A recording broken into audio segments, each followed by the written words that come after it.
بسم اللہ الرحمن الرحیم۔ اس پاک پروردگار کے بابرکت نام سے شروع کرتا ہوں جس نے مجھے بولنا سکھایا۔ محترم ناظرین، آج کا ہمارا موضوع، آج کی ہماری کہانی، آج کا ہمارا قصہ ایک ایسے نوجوان کی کہانی جو گناہوں میں پڑا ہوا تھا۔ ایک رئیس زادہ تھا، زندگی کی ہر آسائش اسے میسر تھی، پھر اس نے گناہوں کو چھوڑ کر اللہ پاک کی جانب اپنا سفر شروع کیا، اور اس کا اختتام کیا ہوا، آئیے ویڈیو میں ملاحظہ کرتے ہیں۔ محمد بن سماک رحمۃ اللہ علیہ فرماتے ہیں کہ بنو امیہ کے لوگوں میں موسیٰ بن محمد بن سلیمان الہاشمی بہت ہی نازک پرور رئیس زادہ تھا۔ دل کی خواہشات پورا کرنے میں ہر وقت مگن رہتا، کھانے پینے میں، لباس میں، لولاب میں، خواہشات اور لذات کی ہر نوع میں اعلیٰ درجہ پر تھا۔ لڑکے لڑکیوں میں ہر وقت مگن رہتا، نہ اس کو کوئی غم تھا نہ فکر، خود بھی نہایت حسین تھا۔ اللہ تعالیٰ کی ہر نوع کی دنیاوی نعمت اس پر پوری تھی۔ اس کی آمدنی 3,03,000 دینار اشرفیاں سالانہ تھی، جو ساری کی ساری اسی مستی میں خرچ ہو جاتی۔ ایک اونچا بالا خانہ تھا جس میں کئی کھڑکیاں شارع عام کی طرف کھلی تھیں، جن میں بیٹھ کر وہ راستہ چلنے والوں کے نظارے کرتا، اور کئی کھڑکیاں دوسری جانب باغ کی طرف کھلی تھیں، جن میں بیٹھ کر وہ باغ کی ہوائیں کھاتا، خوشبوئیں سونگھتا۔ اس کے محل میں ایک ہاتھی دان کا کنواں تھا جو چاندنی کی میخوں سے جڑا ہوا تھا، اور سونے کا اس پر جھول تھا۔ اس کے اندر ایک تخت تھا جس پر موتیوں کی چادر تھی، اور اس ہاشمی کے سر پر موتیوں کا امامہ تھا۔ اس کمرے میں اس کے یار احباب جمع رہتے، خدام ادب سے پیچھے کھڑے رہتے۔ سامنے ناچنے گانے والیاں کمرے سے باہر جمع رہتی۔ جب گانا سننے کو دل چاہتا وہ ستار کی طرف ایک نظر اٹھاتا اور سب حاضر ہو جاتی، اور جب بند کرنا چاہتا تو ہاتھ سے ستار کی طرف اشارہ کر دیتا، گانا بند ہو جاتا۔ رات کو ہمیشہ جب تک نیند نہ آتی یہی شغل رہتا، اور جب شراب کے نشے سے اس کی عقل جاتی رہتی، یارانے مجلس اٹھ کر چلے جاتے، وہ جون سی لڑکی کو چاہتا پکڑ لیتا اور رات بھر اس کے ساتھ خلوت کرتا۔ صبح کو وہ شطرنج میں مشغول ہو جاتا۔ اس کے سامنے کوئی رنج و غم کی بات، کسی کی موت، کسی کی بیماری کا تذکرہ بالکل نہ آتا۔ اس کی مجلس میں ہر وقت ہنسی اور خوشی کی باتیں، ہنسانے والے قصے اور اسی قسم کے تذکرے رہتے۔ ہر دن نئی نئی خوشبوئیں جو اس زمانے میں کہیں نہ ملتی، وہ روزانہ اس کی مجلس میں آتی۔ عمدہ عمدہ خوشبوؤں کے گلدستے وغیرہ حاضر کیے جاتے۔ اسی حالت میں اس کے 27 برس گزرے۔ ایک رات وہ حسب معمول اپنے کمرے میں تھا، دفتن اس کے کان میں ایک ایسی سریلی آواز پڑی جو اس کے گانے والوں کی آواز سے بالکل جدا تھی، لیکن بڑی دلکش تھی۔ اس کی آواز نے کان میں پڑتے ہی اس کو بے چین سا کر دیا۔ اپنے گانے والیوں کو بند کر دیا اور کھڑکی سے باہر سر نکال کر اس آواز کو سننے لگا۔ وہ آواز کبھی کان میں پڑ جاتی، کبھی بند ہو جاتی۔ اس نے اپنے خدام کو حکم دیا کہ یہ آواز جس شخص کی آ رہی ہے اس کو پکڑ کر میرے سامنے لاؤ۔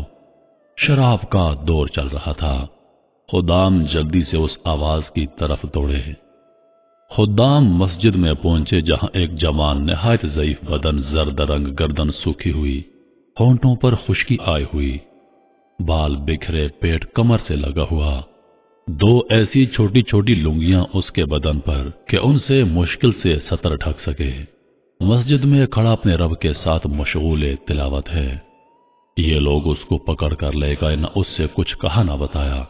ایک دم اس کو مسجد سے نکال کر وہاں بالا خانہ پر لے جا کر اس کے سامنے پیش کر دیا۔ حضور، بندہ حاضر ہے۔ وہ شراب کے نشے میں کہنے لگا، یہ شخص کون ہے؟ انہوں نے عرض کیا، حضور وہی شخص ہے جس کی آواز آپ نے سنی تھی۔ اس نے پوچھا کہ تم اس کو کہاں سے لائے ہو؟ کہنے لگے، حضور مسجد میں کھڑا قرآن شریف پڑھ رہا تھا۔ اس رئیس نے اس نوجوان سے پوچھا کہ تم کیا پڑھ رہے تھے؟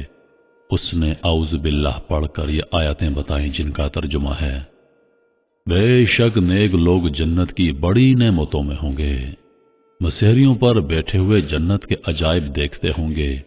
اے مخاطب، تو ان کے چہروں پر نعمتوں کی شادابی سرسبزی محسوس کرے گا، اور ان کے پینے کے لیے خالص شراب ہوگی جس پر مشک کی مہر ملے گی۔ ایک دوسرے پر لالچ کرنے والوں کو ایسی ہی چیزوں میں لالچ کرنا چاہیے کہ یہ نعمتیں کس کو زیادہ ملتی ہیں، اور ان کا ملنا اعمال کی وجہ سے ہوتا ہے۔ اس لیے ان اعمال میں لالچ کرنا چاہیے جن سے یہ نعمتیں حاصل ہوں، اور اس شراب کی آمیزش تسنیم کے پانی سے ہوگی۔ شراب میں کوئی چیز ملائی جاتی ہے تو اس سے اس کا جوش زیادہ ہو جاتا ہے، اور وہ تسنیم جنت کا ایک ایسا چشمہ ہے جس سے مقرب لوگ پانی پیتے ہیں، یعنی اس چشمے کا پانی مقرب لوگوں کو تو خالص ملے گا، اور نیک لوگوں کو شراب میں اس میں سے تھوڑا سا ملا دیا جائے گا۔ اس کے بعد اس نوجوان نے کہا، ارے دھوکے میں پڑے ہوئے تیرے اس محل کو، تیرے اس بالا خانہ کو، تیرے ان فرشوں کو ان سے کیا مناسبت؟ وہ بڑی اونچی مسحریاں ہیں جن پر فرش بچھے ہوئے ہیں، ایسے فرش جو بہت بلند ہیں، وہ ریشم کے ہوں گے۔ وہ لوگ عجیب و غریب خوبصورت کپڑوں پر تکیہ لگائے ہوئے ہیں۔ اللہ کا ولی ان مسحریوں پر سے ایسے دو چشموں کو دیکھے گا جو دو باغوں میں جا رہی ہوں گی۔ ان دونوں باغوں میں ہر قسم کے میوے کی دو دو قسمیں ہوں گی کہ ایک ہی قسم کے میوے کے دو مزے ہوں گے۔ وہ میوے نہ تو ختم ہوں گے نہ ان کی کچھ روک ٹوک ہوگی۔ جیسا دنیا میں باغ والے توڑنے سے روکتے ہیں، وہ لوگ پسندیدہ زندگی میں بہت بلند مقام پر جنت میں ہوں گے۔ ایسی اعلیٰ مقام جنت میں ہوں گے جہاں کوئی بری بات نہ سنیں گے۔ اس میں بہتے ہوئے چشمے ہوں گے، اور اس میں اونچے اونچے تخت بچھے ہوئے ہوں گے، اور آب خورے رکھے ہوئے ہوں گے، اور برابر گدے لگے ہوئے ہوں گے، اور سب طرف قالین ہی قالین ہوں گے کہ جہاں چاہیں بیٹھیں، ساری جگہ صدر نشین ہے۔ وہ لوگ سایوں اور چشموں میں رہتے ہوں گے۔ اس کے جنت کے پھل ہمیشہ رہنے والے ہوں گے، کبھی نہ ختم ہوں گے۔ اس کا سایہ ہمیشہ رہنے والا ہوگا۔ یہ تو انجام ہے متقی لوگوں کا، اور کافروں کا انجام دوزخ ہے۔ وہ کیسی سخت آگ ہوگی، اللہ تعالیٰ ہی محفوظ رکھے۔ بے شک مجرم لوگ جہنم کے عذاب میں ہمیشہ رہیں گے۔ وہ عذاب کسی وقت بھی ان سے ہلکا نہ کیا جائے گا، اور وہ لوگ اس میں مایوس پڑے رہیں گے۔ بے شک مجرم لوگ بڑی گمراہی اور حماقت کے جنون میں پڑے ہیں۔ ان کو اپنی حماقت اس دن معلوم ہوگی جس دن منہ کے بل گھسیٹ کر جہنم میں پھینک دیے جائیں گے، اور ان سے کہا جائے گا دوزخ کی آگ لگنے کا، اس میں جلنے کا مزہ چکھو۔ وہ لوگ آگ میں اور کھولتے ہوئے پانی میں اور کالے دھوئیں کے سائے میں ہوں گے۔ مجرم آدمی اس بات کی تمنا کرے گا کہ اس دن کے عذاب سے چھوٹنے کے لیے اپنے بیٹوں، اپنی بیوی کو، بھائی کو، اور سارے کنبے کو جن میں وہ رہتا تھا، اور تمام روئے زمین کے آدمیوں کو اپنے فدیے میں دے دے، پر کسی طرح عذاب سے بچ جائے، لیکن یہ ہرگز نہ ہوگا۔ آگ ایسی شعلہ والی ہے کہ بدن کی کھال تک اتار دے گی، اور وہ آگ ایسے شخص کو خود بلائے گی جس نے دنیا میں حق سے پیٹھ پھیری ہوگی، اور اللہ تعالیٰ کی اطاعت سے بے رخی کی ہوگی، اور ناحق مال جمع کیا ہوگا۔ وہ ہاشمی رئیس فقیر کا کلام سن کر اپنی جگہ سے اٹھا، اور فقیر سے گلے رکھ کر خوب چلا کر رویا، اور اپنے سب اہل مجلس کو کہہ دیا کہ تم سب چلے جاؤ، اور فقیر کو ساتھ لے کر صحن میں گیا، اور ایک بوریے پر بیٹھ گیا، اور اپنی جوانی پر نوحہ کرتا رہا، اپنی حالت پر روتا رہا، اور فقیر اس کو نصیحت کرتا رہا یہاں تک کہ صبح ہو گئی۔ اس نے اپنے سب گناہوں سے اول فقیر کے سامنے توبہ کی، اور اللہ تعالیٰ سے اس کا عہد کیا کہ آئندہ کبھی کوئی گناہ نہ کرے گا۔ پھر دوبارہ دن میں سارے مجمع کے سامنے توبہ کی، اور مسجد کا کونا سنبھال کر اللہ کی عبادت میں مشغول ہو گیا، اور اپنا سارا ساز و سامان، مال و متاع سب کچھ فروخت کر کے صدقہ کر دیا، اور تمام نوکروں کو موقوف کر دیا، اور جتنی چیزیں ظلم و ستم سے لی تھیں سب اہل حقوق کو واپس کی۔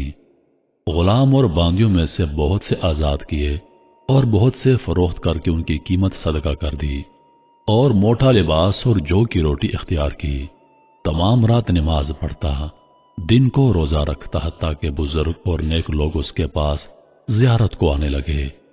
اور اتنا مجاہدہ اس نے شروع کر دیا کہ لوگ اس کو اپنے حال پر رحم کھانے اور مشقت میں کمی کرنے کی فرمائش کرتے اور اس کو سمجھاتے کہ اللہ تعالیٰ بہت کریم ہے، وہ تھوڑی محنت پر بہت زیادہ اجر عطا فرمائے گا۔ مگر وہ کہتا کہ دوستو، میرا حال مجھے کو معلوم ہے، میں نے اپنے مولا کی رات دن نافرمانیاں کی ہیں، بڑے سخت سخت گناہ کیے ہیں۔ یہ کہہ کر وہ رونے لگتا اور خوب روتا۔ اسی حالت میں ننگے پاؤں پیدل حج کو گیا۔ ایک موٹا کپڑا بدن پر تھا، ایک پیالہ اور ایک تھیلا صرف ساتھ تھا۔ اسی حالت میں مکہ مکرمہ پہنچا اور حج کے بعد وہیں قیام کر لیا۔ وہیں ان کا انتقال ہوا۔ مکہ کے قیام میں رات کو حتیم میں جا کر خوب روتا اور گڑ گڑاتا اور کہتا، میرے مولا، میری کتنی خلوتیں ایسی گزر گئیں جن میں نے تیرا خیال بھی نہ کیا، میں نے کتنے بڑے بڑے گناہوں سے تیرا مقابلہ کیا، میرے مولا میری نیکیاں ساری جاتی رہیں، کچھ بھی نہ کمایا اور میرے گناہ میرے ساتھ رہ گئے۔ ہلاکت ہے میرے لیے اس دن جس دن تجھ سے ملاقات ہوگی، جس دن مرنے کے بعد میرے لیے ہلاکت پر ہلاکت ہے، یعنی بہت زیادہ ہلاکت۔